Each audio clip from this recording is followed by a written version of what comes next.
Morning, Gianna. This is sort of part one in the video for how do you seam rip a coverall. So first of all, when I do the ruffling, as you know, I insert the ruffles. You can do it most of the time on coveralls, but you can't always do it on footies. You can see here, let me see here, the snaps are placed a little bit far from the edge.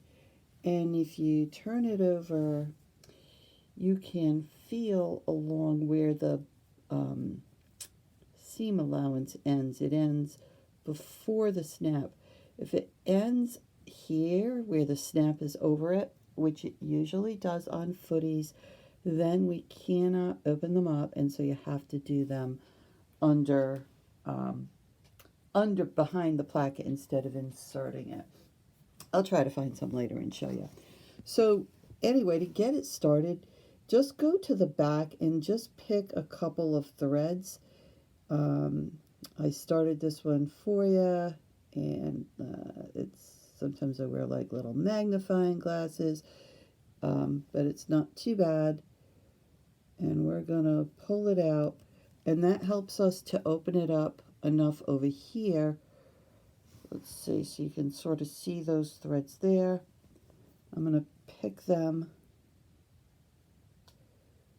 I don't know if you can see this, but because my hands are behind the camera, trying to show you.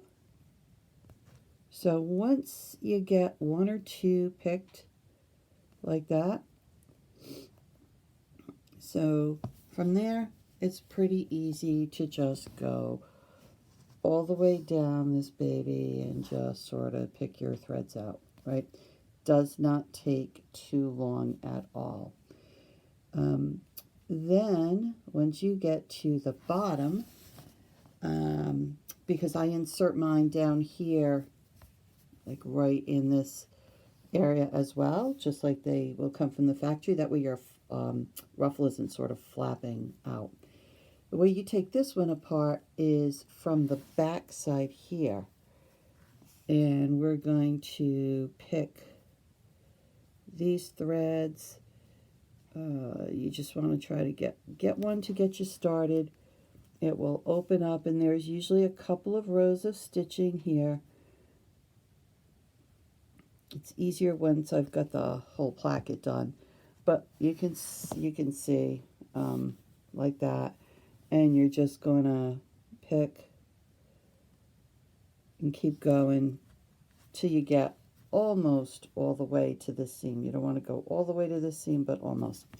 So there's that. Then there's these lovely bindings at the bottom.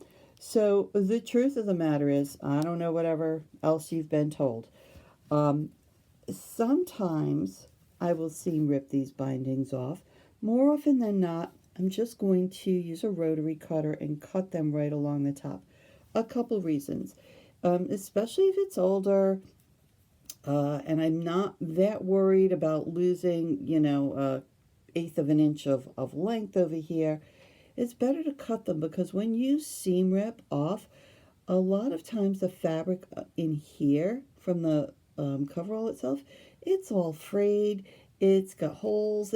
So it's not really, going to matter that much. And then when you are going to stitch your ruffle on, sometimes there's not always really great fabric to do it with.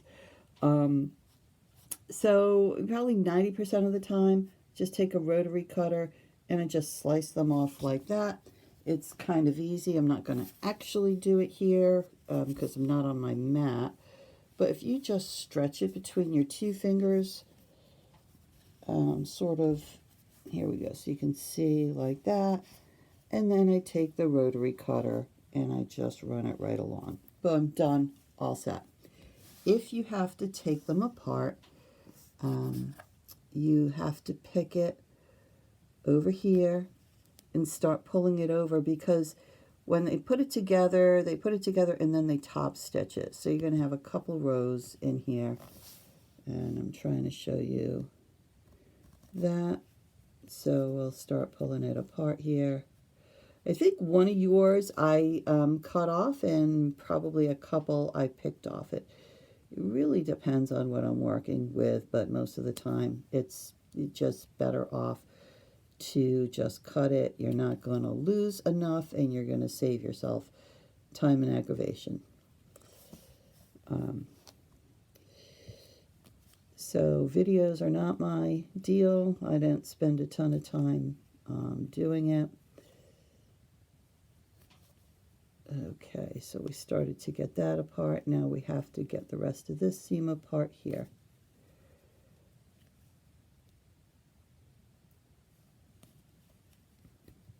Okay, so that's opened up. This is just all thread here. Now we are going to start picking this thread here to start to remove the binding itself. So you can see how and why it might be faster for you to just take your rotary cutter and slice it right above, because it's not going to make a big deal difference at the end of the day. But told you I'd show you this, so here I am. Now once you start this, you can see this is kind of some fluffy threads here. You want to get a hold of the fluffy one. There's two different kinds of thread. There's this stuff that's woolly nylon, and then there's the finer thread that you're used to seeing. You want to get a hold of the woolly nylon and pull, and yay, it's just unzipping. So I don't know if somebody told you, you know, some other story. Sometimes they're a pain in the butt to come off. That's true, but most of the time they're going to do that. And look at that. Yay. There you go. Your binding's removed. Now you see what I mean about some of the fabric fraying under here. So if we would have cut it, it would have been cut right about there. So you're not losing a lot. And you're going to stitch up. Then we do have to seam rip a little bit of this piece as well, so that we can sew the ruffle on there and then cut it off. But again, it's like a, you know, I don't know, 10-second job. But if you want to, this video might be too long to run. On these seams, there's two sides. You see this side has two rows of threads there and there. That's your top stitch, your needles. On the other side, you cannot see. You see only sort of that one. So sort of that's how they look. So you want this side, which has the two. I'm going to pick, that's a needle thread. I'm going to pick that needle thread, the lower one, and then the top one.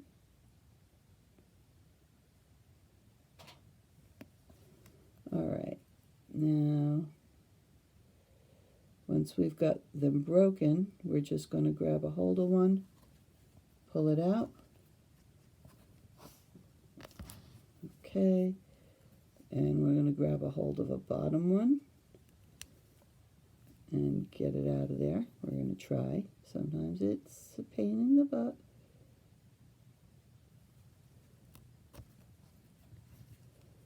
And then once you get it done, which I'm not doing a great job of in showing you here. There we go, there's the bottom.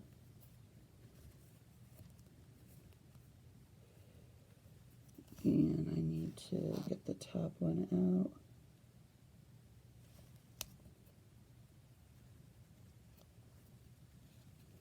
All right, you got this again, here's the woolly. We're just going to sort of pull that out.